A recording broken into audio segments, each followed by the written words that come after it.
Hello, everyone. My name is William Mucker. I am a client executive with Camaplan, and would like to thank you all for joining us for today's Q&A session.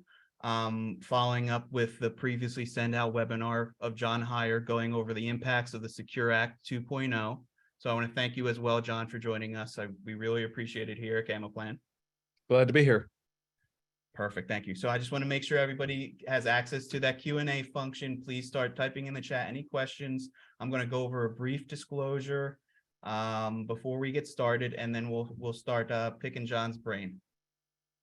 So before we get started, we have a brief disclosure to go through. Everything presented in today's webinar is strictly for educational purposes. Camaplan is a neutral third-party administrator of IRAs. We are not attorneys, CPAs, or financial advisors. If it comes to a time where you need advice in any one of those fields, we highly recommend you consult with your team of professionals. We are more than happy to be a part of the dialogue with your team of professionals to make sure the investment process is quick and seamless. We do not sell any investments at Camaplan, nor do we endorse any products. We will never call you about the next best investment opportunity. We believe that you should always do your own due diligence before investing your money, whether it be your retirement funds or otherwise. Once you have found the investment that is right for you, we will help you open that and we'll help you open your account, fund that account, and facilitate the transaction into that investment. Here is my contact information. If you or anyone that you know who you believe can benefit from the information provided today have any questions about what is discussed, please don't hesitate to contact me. I would be more than happy to help. And without further ado, we'll get the Q&A started. So let's see if we have any questions yet. And I'll pass it over to you, John, as well, if you'd like to do an introduction of your own. Okay, yeah, briefly. Hopefully you heard it on the webinar, so we'll belabor it. I'm a tax attorney. I'm an accountant. I'm an investor. I've been practicing for about 27 years.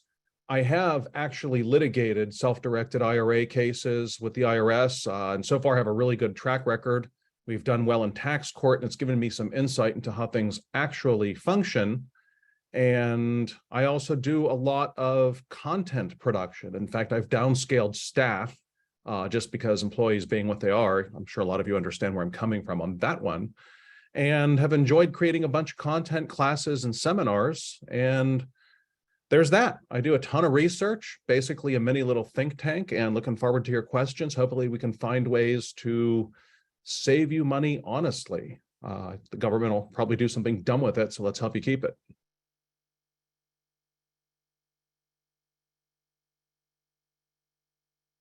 Let's see if we got any questions, or could be a quick, easy, short webinar. It's not the intent, but that happens. Yep, absolutely. And I just want to make sure everybody has access. Can you guys hear us all right in the chat? Feel free to either use chat or the Q&A function to address any questions.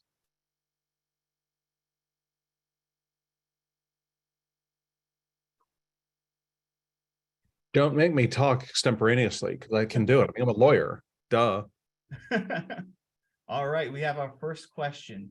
Thank you, Angie. Originally, the Secure Act had a section included that allowed an exemption from RMD withdrawals for those who are 75 years old with a balance of less than $100,000. Did that pass? It's still 100,000. I think that's existing law. So my understanding is less than 100,000 RMDs don't apply. Now that's total balance across all accounts, not per account. So if you set up 10 accounts with 100 grand each, you got $1 million. All right, thanks for that clarification. Thanks for the question, Angie. Can I confirm that everybody in the presentation watched the webinar? Oh yeah, if you didn't watch the webinar, that's going to be a lot harder. Yeah, I know in the emails and the marketing we've done for this, we did include the webinar. So I do hope you guys had a chance to watch that recording. Jeffrey says, did not watch the webinar, didn't see it. Okay, well, that should be accessible in the email. If you want to watch that, feel free to do that. And then this will be recorded for the people that did watch the webinar. And don't go away yet, because depending on, let's say there aren't that many questions, we might just go into IRA Q&A free-for-all, as long as, Will, you're fine with that. Let's see how many people have watched the webinar and have questions on it. And if we don't have directly topical questions, I mean, hell, we're all here. I do my webinars of my own. I obviously charge for them, where I do a lot of Q&A. I just got one. I always get one of these a month. My IRA is investing a little bit and making a ton because my IRA does things. I'm like, really? What does your IRA do? Oh, it found a deal. It facilitated a deal. It put people together. I'm like, that's awesome, because I've really never seen a piece of paper do that much. How did your piece of paper introduce people and facilitate a deal? And then they get kind of quiet and it's, well, actually, I did all that. Oh, you mean like your IRA bought a contract on a property for $100, and you did a whole bunch of work finding buyers and sellers and marketing both ways to find the property and to sell it. And you personally did a lot. And the IRA bought the right to buy the property for 100 and then sold it for 10 grand. Yeah, that's right. My IRA bought and sold. Well, no, the IRS is going to look and say the $100 was trivial. Your IRA really didn't do anything and it didn't invest any significant amounts. You did a bunch. And so if you get audited, the IRS is going to move your income to the 1040 because the actual income was not generated by the $100. The $100 was fairly irrelevant. It was generated by your activity. And then people get all bent out of shape and like, well, that means I'm never allowed to do anything for my IRA. That's just not right, John. No, that's not what I'm saying. It's when the investment is trivial and there's a bunch of activity by the human, the IRS looks, and there's a ton of case law on this general issue. They look for the source, the true source of the income. Was it the $100 the IRA put into a deal that produced a $19,900 profit? Or was it a bunch of hard work by the investor? And I think we know the answer to that. So we can get into some of those. I mean, I get variance on that all the time. And it's not, and I started out with a bad example because it's me shooting something down. I like to say yes to things. I like to play in the gray, but there's some stuff, it's just not gray. Yeah, we at Camouflage get a lot of questions about that on how to interpret rulings from the IRS. So I'm very glad that you're here to help answer some questions. I do see some of them coming in. First of all, how can people access your seminars and get a hold of you and your material? Okay, if you go to taxreductionlawyer.com, taxreductionlawyer.com, there are really three things there. There's a webinar I do twice a month. The first webinar is a specialized topic. For example, this month, what did we do this month? Good Lord, it already escaped. Oh, we did 1031s sometimes use tenant and common interests as an end resting place, also known as TICs, also known as Delaware statutory trusts. So it's a fancy 1031 thing. And there are other reasons under federal income tax law that we use tenant and common interests. And what I found by looking at these transactions, a lot of people don't use them correctly. What they think is a tenant and common interest isn't. And if you get it wrong, it can destroy a 1031. So very real estate focused webinar. So the first webinar of the month, which is the second week of every month, we pick a highly specialized topic. IRA topics are extremely common. In fact, that's probably my most common topic. And I use that term generically, 401ks, health savings accounts, et cetera. So we've had specific webinars and we still have the archives out there for 4 or 5 years on very detailed discussions of UBIT and how to reduce it or avoid it and what is it. Very detailed discussions on partnering with your IRA, prohibited transactions. And then the second webinar of the month, which is on the fourth Wednesday, 7 p.m. Eastern of the month, we have open Q&A. And I would say somewhere between a third to half the questions are self-directed IRA in nature. That's why I was talking about the one, because I usually get one a month where someone has a scheme where their IRA puts no money or very little money into a deal, and then it makes a whole bunch of money. And the short answer to that is, you got to show why the IRA's money was so important. Well, Bob put in 90,000, my IRA put in 10,000, but they split it 50-50. Well, why would that happen in the real world? Now, let me give you two good answers. Well, my IRA borrowed another 80 and it paid UBIT on the first deal, but now it's going to have a lot of money. And so it doesn't have to do deals by borrowing and it can avoid paying UBIT in the future. Okay, that works. Or Bob put in 90 and I put in, let's change the numbers a little for reasons I won't get into yet. Bob put in 80, my IRA put in 20, so it's got 20% of the deal. It's got skin in the game. It's not a trivial amount. And Bob's a preferred investor. He gets an 8% return. and my IRA gets all the upside. Well, that's a normal arrangement in the marketplace. If you Google preferred stock, that's a thing. That's an actual economic arrangement, as long as what? The preferred person is actually preferred in reality. So their return's lower, but they get it first, and they get all their money back before the other investor gets anything. That's legit. That's totally legit because it works in the real world. But stuff like, well, my IRA wrapped a note and the note was 100,000 and my IRA put in 10,000 and it made the spread. No, why is your tiny little amount of money so important in the real world? Now, if you said, well, there was a loan for 80 grand and my IRA put in 20 grand. So first of all, real money, not something trivial. And second, you say, well, I was in second place. I have more risk. I'm on the back end. Okay, second place guys usually get paid more. That's an economic real world reason for an IRA to have its money be more important. And so that's a very frequent theme on the webinars. We're also doing 2 classes live in Puerto Rico. The one that might be of more interest to you, there are 2 of them, is the IRA one in April. I believe it's the 21st and 24th. So the way I do my classes in Puerto Rico is we have class Friday and Monday, and you get the weekend off. So you can enjoy the beaches and all that kind of thing, but you still get a tax deduction because the code says if you're here for the weekend, and here can be anywhere, it doesn't have to be Puerto Rico, but if you're here for the weekend and it costs you more to fly back home than it does to stay, you can stay the weekend and write it off, even though you didn't do any business over the weekend. So we arrange that to happen. We do class Friday and Monday. It's about 50% Q&A. And if you look at the website, the taxreductionlawyer.com, there's an actual schedule of everything we're going to cover for self-directed IRAs. Here's the key, a lot of Q&A. I bill $1,000 an hour, and I'm very hard to reach. I only bill a few hours a day. There's only one of me. So there's a waiting list. That's just how it is. And so these seminars and webinars are another way to access me. The other one we're doing is, I think, March 17th and 20th. So St. Patty's Day and the subsequent Monday, all about entities. Everyone has all these questions, should it be Nevada? Should it be Wyoming? How many entities? And a lot of questions they should ask, but don't. For example, how do I maintain my entities? We're going to do one of those. So that's an idea of some of what I do in terms of content.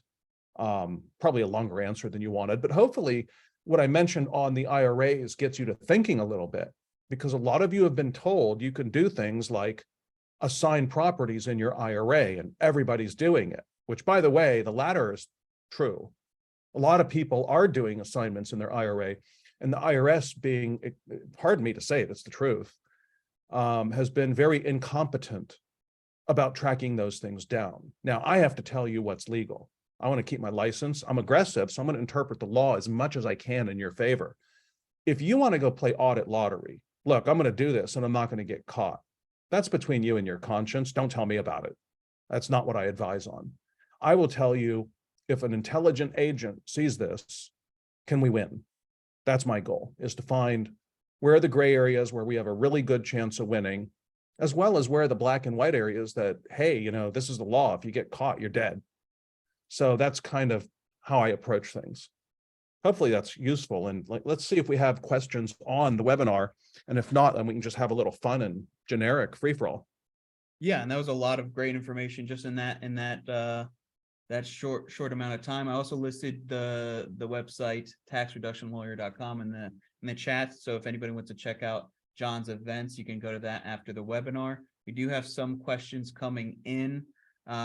We have the first one from Jeff. It seems to be going on about control group rules. He's asking if you can expand on them.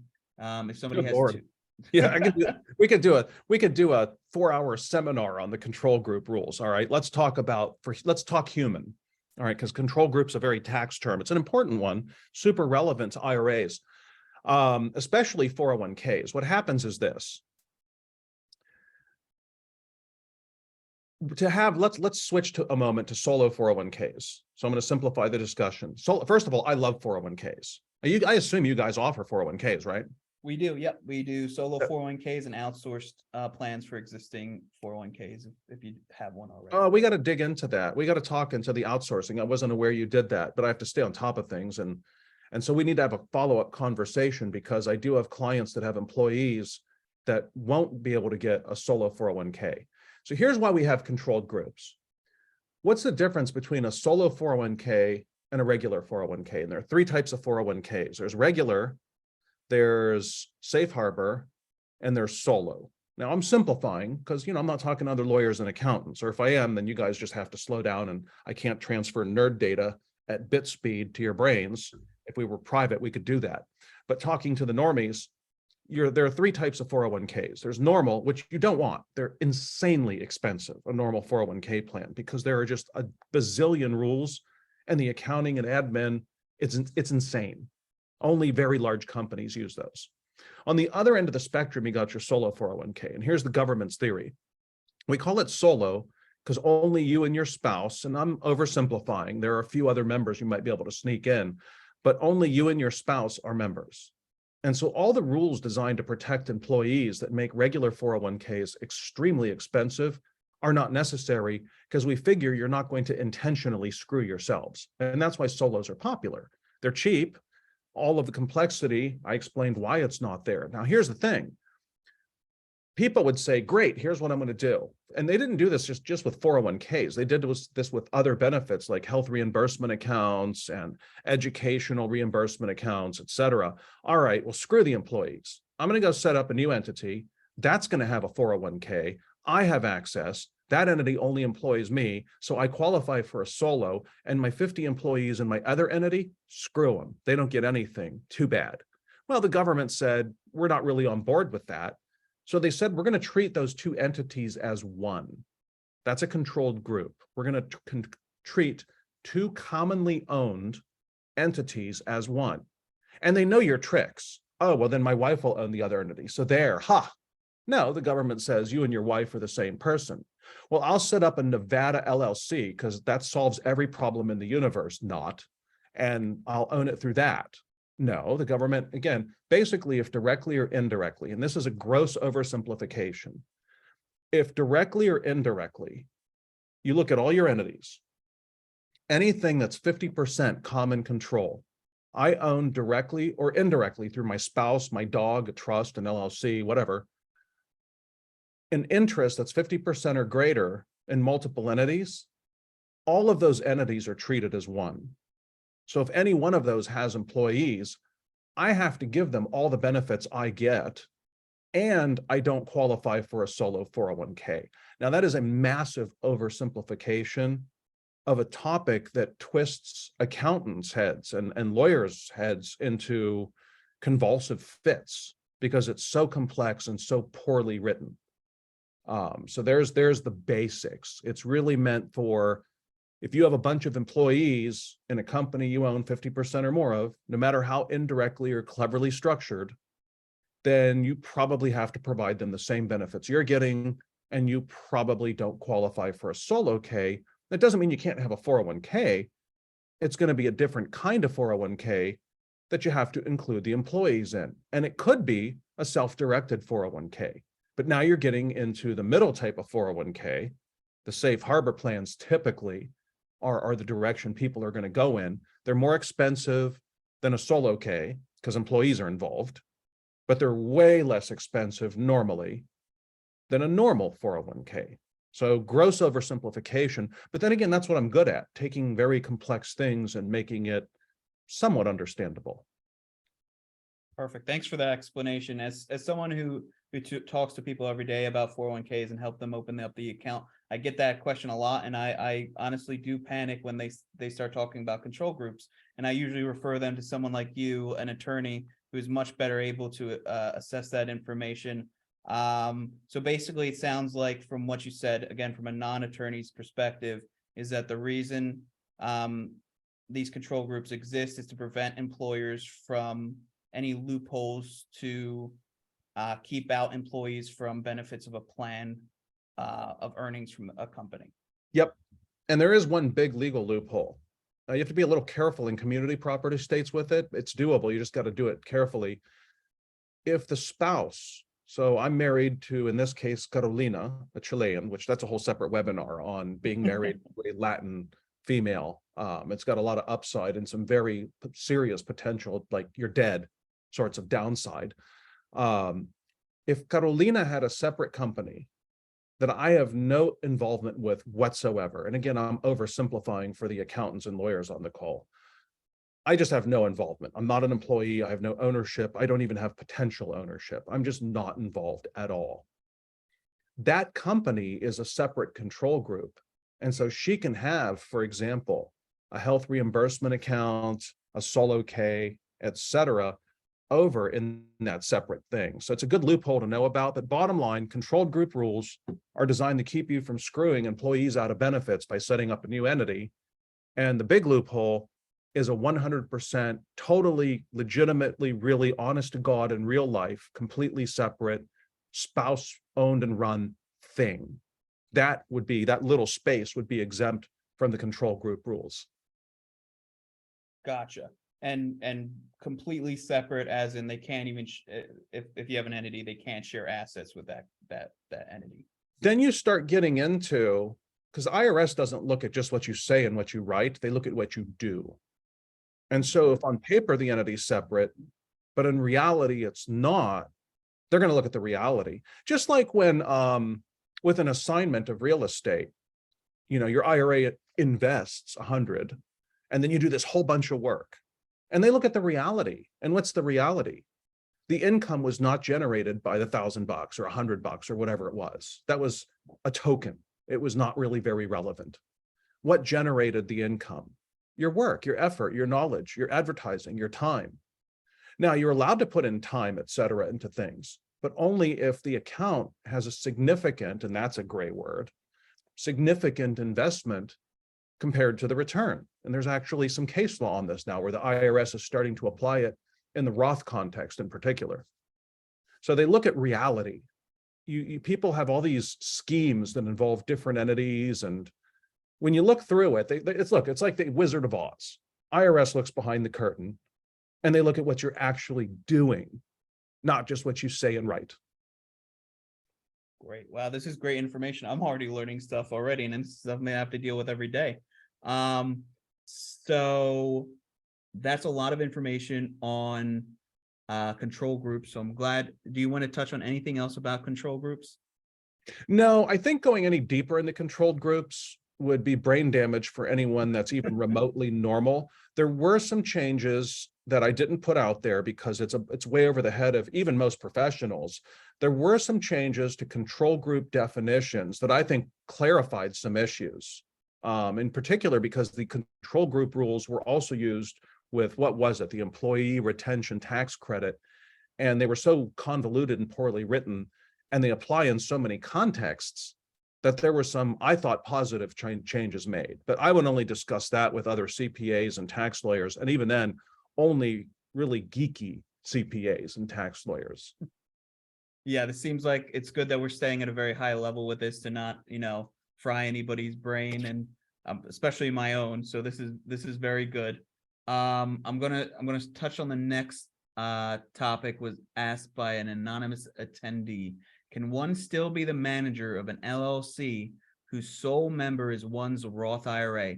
Some people are implying that one should now get a third party to be the manager. This would make things very difficult, as one would have to find a suitable person to act as a manager of one's money. Note that the LLC engages in writing promissory notes, lending money to businesses or other investors. All right, so what they're talking about, we did an entire webinar on this, the McNulty case. There was a case about 2 years ago at this point, well, year and a half ago, let's say, that there's so much disinformation out there. I'm not going to name names, but let's just say the Checkbook LLC people are saying nothing's changed. Checkbook LLCs are totally legit. You don't have to do anything. They're idiots. Most Checkbook LLC promoters are not tax lawyers, and are not, if they are tax lawyers, not really knowledgeable about prohibited transactions, UBIT, and things like the McNulty case. They just got a template they're selling. And you guys, frankly, my audience here, a lot of you are so cheap. Like, I don't do a lot of Checkbook LLCs, because what do I get? You guys send me an email saying, give me a quote. All you care about is who's the cheapest. I don't even respond. We have a very rude response of, go out and hire the lowest bidder for your rehab. Get back to me on how that goes. lowest bidder isn't always the cheapest. So we just get rid of those people. They're a pain in the butt. So you've got the checkbook LLC providers who want to pretend McNulty never happened. And then you've got a guy out there, I'm not going to say his name, but he puts out a qualified retirement plan product under his own little supposedly unique brand name. He's a marketer and he's running around screaming checkbook LLCs are illegal. He's a liar. I would say he's an idiot, which is probably true, but he's also a liar because I think he knows they're not illegal. He just wants to push people from IRAs into 401ks. Let's discuss. McNulty said, here's the brief narrow holding, but it said some very broad things that are important and relevant to this question. McNulty said that because Mrs. McNulty owned gold physically, she touched it with her hands physically, that the gold was considered distributed from her IRA. And her response was, no, no, no, I didn't touch it. Mrs. McNulty, the manager of a checkbook LLC, let's define checkbook LLC. It's an LLC 100% owned by your IRA or 401k, in this case, an IRA, and you're the manager and you have complete control to do whatever you want, which the IRS hates and they're starting to hit. So that's not welcome news, but it's true. And by the way, a lot of checkbook LLC operating agreements are garbage. And a lot of you have checkbook LLCs and don't need them. So you're adding complexity to your life with no good reason. We can talk about when are they necessary and when not. And that's coming from a guy who makes money setting up checkbook LLCs for very few people. Most people won't pay my fee. They're too cheap to get it done properly. You don't need them. Don't complicate things unless you need them. And we can talk about when they're necessary. So Mrs. McNulty said, oh, no, no, Mrs. McNulty never touched the gold. The manager of the LLC, Mrs. McNulty, comma, LLC manager touched it because the IRA owns 100% of the LLC. It has a bank account. Mrs. McNulty's the manager. She has complete access to money that belongs with a custodian. That's what the case said. They said IRAs, unlike 401ks, I mean, one of the reasons I prefer 401ks over IRAs is they already have checkbook control. You're allowed to be the trustee of a 401k for yourself. In other words, you're allowed to be your own custodian with a 401k. Now, we have to have another question. Should you be? Because if you're no good at admin, if you're not organized, you probably shouldn't be the custodian. Really, somebody else should do it. And a lot of you are not willing to have that honest of a conversation with yourselves. You pretend you're competent paperwork pushers and detail-oriented managers, and you're not. You're good at making deals, but maybe you're not so good at other things. But coming back to the IRA, Mrs. McNulty had an IRA. She touched the gold. It was in her basement. She said, no, no, no. The checkbook LLC manager, who happened to be Mrs. McNulty, touched it. And the tax court said, same person, same difference. We don't care. Now, the way the checkbook LLC people are promoting this case is saying, well, it only applies to gold. That's wrong. The tax court went out of its way. This is really important, what I'm about to say. We spent a whole webinar on this. The tax court said, if you have complete, and I'm paraphrasing, I may have the exact language slightly off. If you have complete unfettered dominion, unfettered control over IRA assets, they are deemed distributed. Note, you don't have to abuse the asset. You simply have to have the ability to do so. Well, let's think this through. I'm the manager of my checkbook LLC. I have complete and full access to the bank account with no restrictions. Can I write myself a check tomorrow? Yeah, but I don't do that, John. I would never do that. I didn't do that. Screw the IRS. I never wrote myself a check. It doesn't matter. The question in the case was, could you?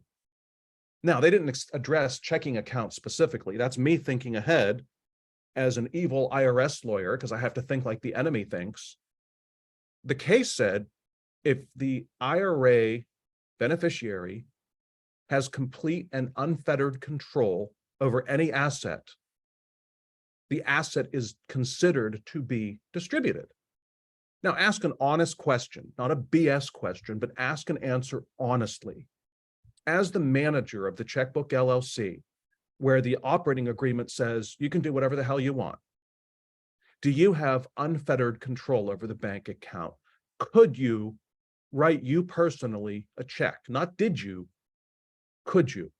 If the answer is yes, I think the IRS in the future, if they argue, because they haven't gone after bank accounts yet, let's be clear, I'm extrapolating. It's my job to think ahead. Could they argue complete and unfettered control over the bank account means that every penny that touches the bank account is deemed distributed? I think that, frankly, they have a pretty good argument there. Now, some of you can stick your head in the sand and go, no, no, no, it's not true. You're paranoid and you're too conservative and you're mean. That last one's true. But you wouldn't be able to rebut my argument. You wouldn't be able to rebut my argument. So what we are telling people is you have a choice to make.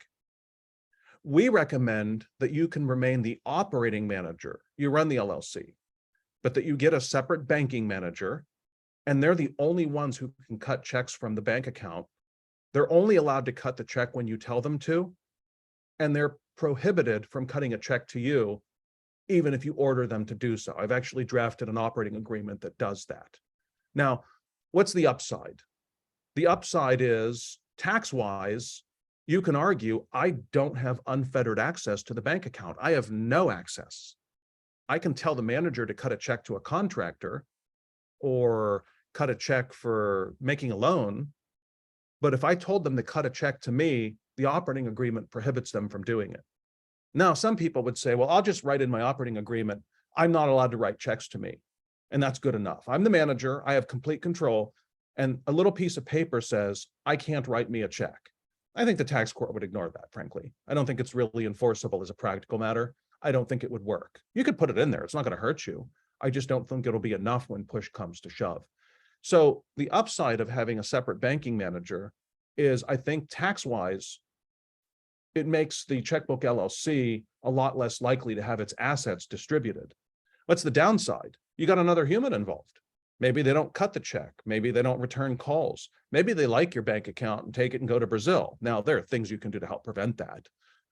For example, keeping bank account balances fairly low, distribute to the custodian until you need to have a lot in the bank account. Let's say you're buying a property. But it creates complexity. It's a trade-off. And so you have to make a decision based on risk. Who's ever heard a lawyer talk about risk, right? The lawyers are usually paranoid, which is a good trait in a lawyer. It's just the risk decision goes to you. Which poison do you like least or most? Is it, you're like, you know what? I'm going to take the risk that the IRS can distribute the whole IRA. I want this control. I understand that they may distribute it all. Don't bury your head in the sand and deny it. Such and such said John's wrong. Great. Bring them on to debate me. I will crush them like insects because they're just wrong. I explained why. You can reason for it yourself. If you have complete control and dominion over the bank account, the IRS can say it's distributed. It's functionally yours. So you have to put limits on the control. The best way I can think of to put a significant limit would be to have a banking manager. I think language saying that you can't touch the money is just not good enough. But you have to make a decision because it creates complexity and other humans involved. It creates risk. They might screw something up or take the money. So you have a choice to make. There's no perfect solution here. I haven't seen it. I haven't heard of it. Now, if somebody has one, I'm always open-minded, but understand I've heard most of them, most of the suggestions. They usually involve setting up a Nevada LLC, which fixes everything. Like if I am not having sufficient amounts of nighttime activity in the darkened bedroom, if I set up a Nevada LLC, suddenly my amorous life gets better. Not. So, okay, I go on, but there's the shortest answer I could give. I actually took about an hour to give that answer on one of the webinars. No, I really appreciate that because, and this is more reason why, you should always consult with professionals before deciding an investment, because we deal with we deal with checkbook LLCs, a lot of Camo Plan. We have some customers that do it. And whenever I speak to somebody on the phone who's interested in doing it, it starts to raise off some red flags in my head, because the biggest thing they say that the benefit is and why they want to use it is because they just want access to the checkbook control. And I go, yes, that is a benefit, but I was aware that this lawsuit had left some leeway for interpretation that could be the downfall of people who do use these checkbook LLCs if they don't use it correctly. So I try to emphasize to do the due diligence before you do something, and it should be somebody, they should be completely comfortable. And I prefer that they actually speak to an attorney like yourself before they take that step. But And as a like new, myself is an issue because I ask questions. I've actually had people get really angry, which is fun when you tell people that what they don't want to hear. We want a checkbook LLC. Well, I have a question. Why do you want it? That's none of your business. Take the money and set it up. Wow. A, you don't get to talk to me that way. You know, click. B, my job is to ask why and advise. Now, you may not like the answers. Sometimes I can come up with great answers. I work really hard to do that. Sometimes, it is what it is. And sometimes it's in the middle and we have to make judgment calls. The guys who just take your money and set it up have no interest in your welfare at all. I have an interest, not because I'm a nice guy, though I am, but it's not because of that. I have a professional reputation. I have a license I want to keep, and I want to continue to earn $1,000 an hour plus. So yeah, I'm not cheap, but I ask questions. Why? Because being wrong is extremely costly. Think about having every penny that touched the LLC bank account distributed, which, by the way, would mean the whole LLC distributed, all of it, anything that ever touched it. Nobody thinks of it that way. I'm the only one out there saying this that I've heard of, other than two guys who heard it from me and at least had the decency to give credit when they imitated. Wonderful information. And we could probably, another thing we could probably talk all day about is checkbook LLCs and the minutia behind it. We do have a lot of other questions coming All right, in. let's do them. Let's do them. I'll try to be shorter. But you guys ask questions that are actually, they're good, but they are involved. There's a history and a reasoning, and it's not enough to give you an answer. I have to explain why, so that when someone else gives you the wrong answer, you can come back and say, well, wait a minute. Don't I have complete unfettered control over the checking account? Didn't the tax court say that's a bad thing? And then see what they say. So No, anyway, of course. I'm definitely not asking you to be any shorter with us. I just want to have respect for your time because I know you're a very busy man. And like, for example, like again, with the checkbook LLCs, people come here and they're worried about the processing timelines. With Camel Plan, you're only waiting 2 business days max. 50% or more actually get processed within 1 business day if you're waiting on a check from us or a wire. So it's not like you're going to be waiting every day or a week for a transaction to be done with us. Assuming it's in good order, just send it to us. You're only going to be waiting a business day or 2 at max. So it shouldn't be your first reason to run into a checkbook LLC. There are 3 legitimate reasons to have checkbook LLCs. A, asset protection. I've got low income rentals in my IRA and I need an asset protection shield, and an IRA doesn't come equipped with one. That's the number 1 and best reason. 2, I need to write checks the same day. I'm at an auction. If I don't put the money down on the spot, there isn't a deal. And Camel Plan's fast, but they're not yet. I can put money down right then and there fast. Although I think with AI, you will be. I think that's coming. And third, depending on how your fee structure is set up, well, I do 3,000 transactions. I buy a lot of small tax liens, and the fee per transaction is so high that having the checkbook LLC will actually save me a significant amount of money. Guys, if you don't have one of those 3 reasons, if your reason is, I just want control, no, that's just not a good reason. Of course. Yeah. And the asset protection thing does interest me because I assume there was a level of asset protection with the IRA as it being a separate entity. And then No. if you had, no? So yes and no, right?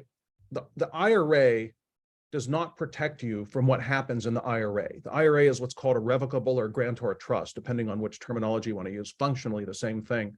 There's no asset protection. Your IRA owns a rental, somebody trips and falls, you can be held personally liable. The IRA is not like an LLC or a corporation where there's a liability protection shield. So the IRA does not protect you from it. Now, depending on state law, the IRS can protect itself from you. If there's a judgment against you, now this varies a lot by state law, and some state law is really badly written. We're not exactly sure what's protected, but IRAs and solo Ks and Roth IRAs are protected under state law against you. But those protections are limited in some states. So that's the asset protection angle there. So yeah, the LLC, in terms of adding some sort of protection of protecting you from what happens inside the IRA, has some value.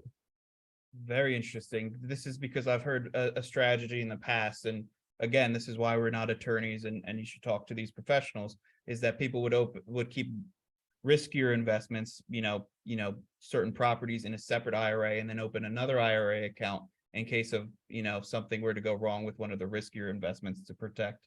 That's the a other good IRA. strategy from a number of angles, and it's indirect asset protection. It still won't protect you from personal liability if something goes wrong in the risky IRA account. Now, it does segregate depending on state law, because let's think this through. Something happens in the risky IRA, liability goes up to you personally.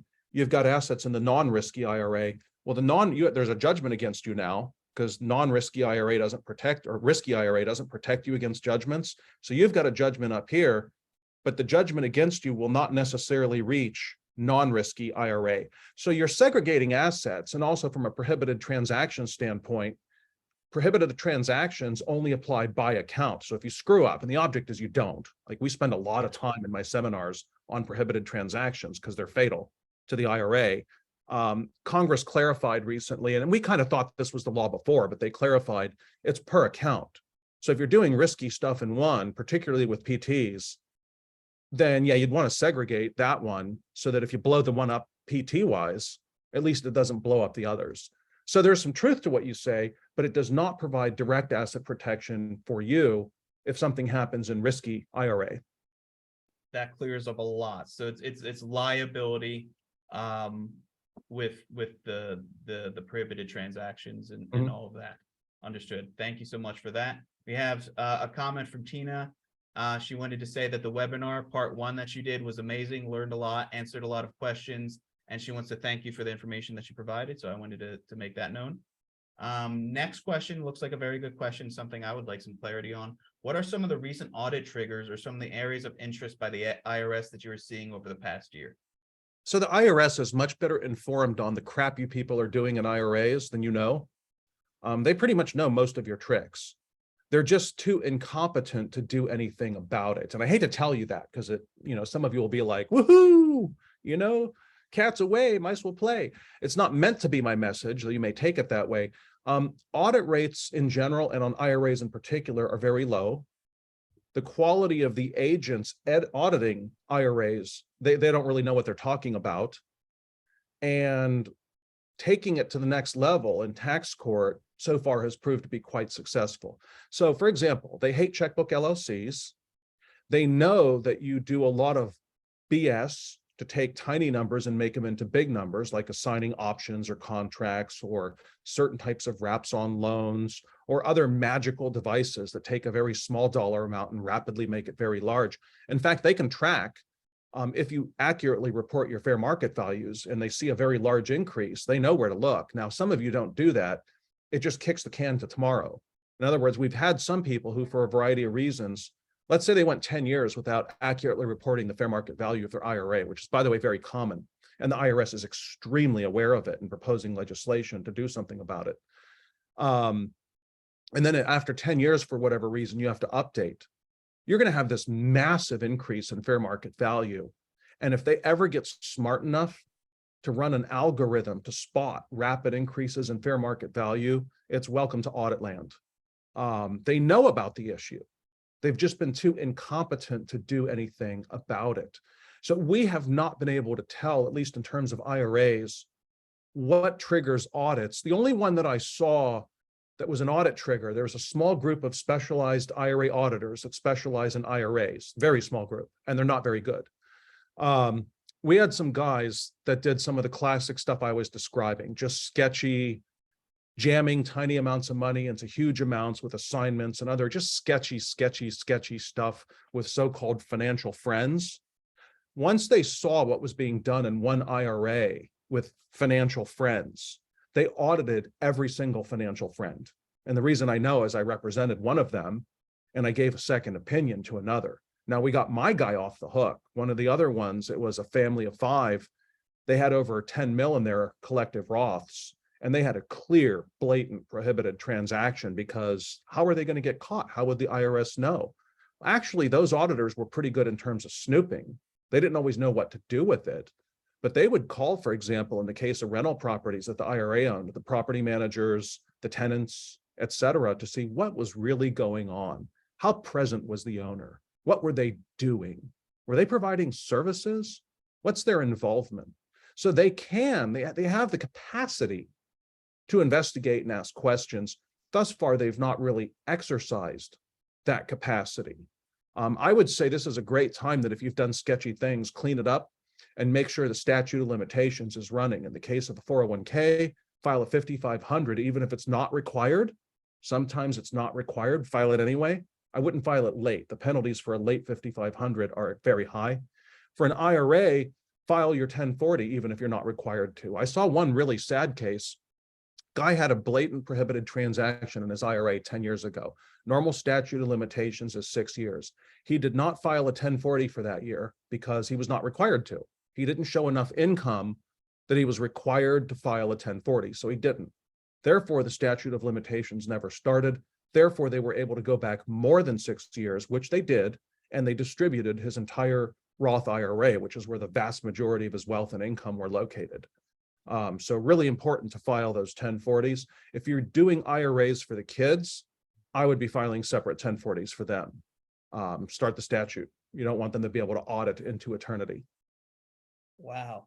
Something that you mentioned there that piqued my interest, and I just want to clarify that I got it correctly, is not only, again, I could have misheard this, but not only can the transactions that you yourself do in your IRA can trigger an audit, but somebody that you're associated with. Oh yeah. Wow. Absolutely. It's not that common because it's a lot of bandwidth, but in this case, it was blatant enough. Again, it was financial friends doing obnoxious crap like, I'm doing a rehab and I'm selling your IRA an option for $1,000. And wow, your option made 20. Oh, how cool. And then exactly the reverse, not even any subtlety. Just the exact opposite. The other guy did the rehab and sold the first guy's IRA an option for 1,000. So just reverse, identical, no subtlety at all. So then the IRS looked at that and they're like, we're going to nail you all. Wow. Very, very interesting stuff. I did not know about that. Didn't even cross my mind at any point, but nice to know. So thank you for that clarity. That does talk a lot about audit triggers. I know we have more questions coming in, and I know we're running a little bit late, so I do want to see if we can get as many as we can while we still have your time. Yeah, let's pump them in. Perfect. So Jeff asks, and he also states that your previous information was very helpful. I have a solo 401k in my single member LLC. Can I pursue another solo 401k in my single shareholder S Corp? No, because they're part of the same controlled group, so they're only allowed to have one 401k. Now, you can have more than one 401k. The classic example is I have a W-2 job. I own nothing in the company or some trivial amount, and they have a 401k, and I contribute 60 grand or more to it every year. And then I have a solo K in my business and it generates enough compensation. I fund it with 60 grand a year. But to have separate control groups, the classic way to do it is a third, a third, a third. Usually works, not always, usually. A third, a third, a third. You've got two people whose identity is not attributed to you. For example, your wife or your kid's identity is attributed to you. They're not considered separate people. But you have three totally, under those rules, which are complex, unrelated people. They set up a flipping business, owned a third, a third, a third. It's a separate control group. It should be able to have its own 401k. Now, remember, what is this? Education. What is it not? Legal advice. Let's say you go set up something, a third, a third, a third, and say, John said it's a controlled group, and it goes wrong. And so John's liable because he guaranteed me that his legal advice online, he would personally cover my losses. Wrong. It's educational. I'm generalizing to make examples. If you do anything I say without actual competent tax advice, you're going to win a financial Darwin Award, deservedly so. So I wanted to answer the question and give a sense of the control group rules and how they function. That was a great example of it. But also like not provide personal guarantees for anything because lawyers. Of course, thank you for that. And if the information provided in this webinar isn't proof enough that there are so many factors that go on behind the scenes that need to be accounted for, I don't know what is. So thank you for that clarification. I think you touched on this a little bit earlier. You gave 3 reasons what makes a checkbook LLC necessary. Jeff asks, when are checkbook LLCs necessary and when not? Do you have anything to add on your previous statement? No, I would stick with what I put in the previous statement. So you can rewind and listen to what I said, the 3 instances where I think they're necessary. Otherwise, I recommend against them. IRS hates them. They're going to continue to go after them. They hate them. And with some reason. I mean, the IRS, the tax court says in its case, with an IRA, unlike a 401k, you're supposed to have a custodian. And we really dislike you avoiding the custodian a lot. And we're going to do evil things if you give us the opportunity. So if you're going to use a checkbook LLC, use it the right way, which is a long discussion. If you're clearly just using it to avoid the custodian, you are their freaking target. You're lucky because they're presently not very competent, but let's see how that goes. Thank you for touching on that a little bit more. And this recording is going to be sent out to all registrants and posted on the social media afterwards. So if you want to rewind and go in a little bit more depth about what John spoke about earlier, please do, and you'll have the ability to do so. Before I go to the next question, we do have a comment from an anonymous attendee. This has been one of my favorite webinars. Thank you so much for your candidness and transparency. Cool. And we can go over a little bit, and then I'll run off and bill somebody. All right, next question. What if a manager of LLC and bank account is some person I trust but not related to me? Well, I mean, we need that to happen, right? In other words, the bank account manager obviously should be someone you trust. If you can't find anyone you can trust, you've got to go see a shrink. There are other issues. Someone you can trust and a non-disqualified person. If it's a disqualified person under the prohibited transaction rules, that's not going to work. Now, they can be related. For example, your brother or brother-in-law or sister-in-law under the prohibited transaction rules is not a related person. But we got an optics issue, right? The IRS gets suspicious whenever there's financial incest, even if it's legal financial incest. So your sister or your brother-in-law, neither one's a disqualified person, but the fact that their family creates an appearance, and yeah, again, it's a trade-off. Yeah, but I really trust them a lot more than the next person who's not related to me. Okay, it's a trade-off. Understand, if you get audited, the IRS will probably dig more because it's a family member. And when they dig more, they might find something else that you don't really want them to find. So it does create an optics issue to have even legitimate legal familial incest with your IRA. Perfect. Thank you. We'll try to ring off a few more questions while we have time. We're almost at 1 o'clock. I'm over 59 and a half years old. So if it gets considered distributed, is that a problem? I mean, I'm sure that depends on the account on whether it's tax. Well, I mean, yeah, if it's traditional, you pay tax. If it's Roth, you don't pay tax. But either way, you lose your tax shelter. So that's not a happy thing. Also, if it gets distributed and the IRS thinks your prohibited transaction was fairly blatant, or whatever caused the distribution, they could tack on a 20% penalty. That's pretty standard in cases where you were too aggressive. Let's call that the too aggressive tax. 20% penalty on the tax plus interest. Perfect. Thank you for that.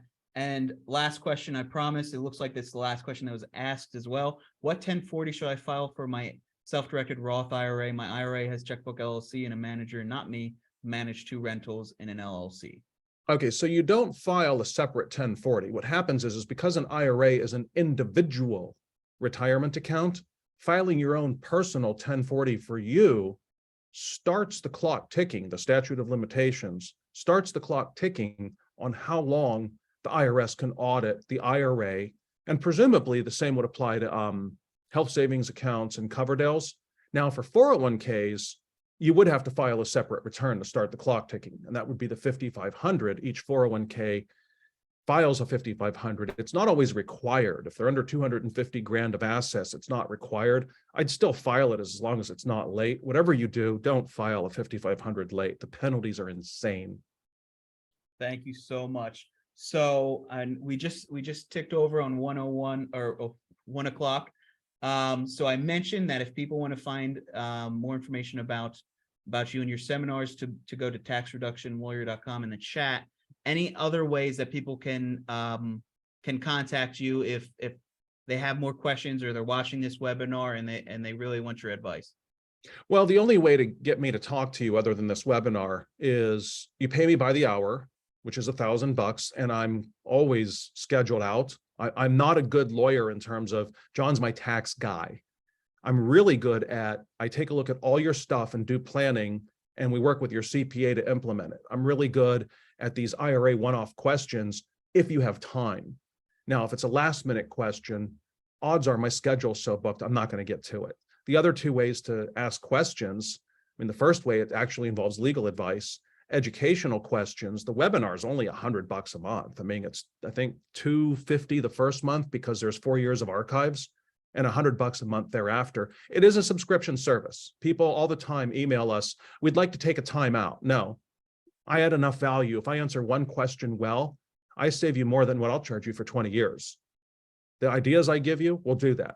So it is a subscription service. Once you decide you don't want to do it, which is fine, free country mostly, but you decide you don't want to pay anymore, that's fine, just don't come back. And then finally, the in-person seminars in Puerto Rico with the benefit of, hey, it's Puerto Rico, might as well enjoy the beaches and the sun and so forth. Perfect. John, thank you so much on behalf of Camaplan, and I'm sure I speak for everybody in this webinar. Thank you so much for the wealth of information you provided today and lending your time, your valuable time to us. So I want to thank you and everybody else who attended this webinar and who's watching this recording. And I hope everybody has a great rest of their day. Cool, take care.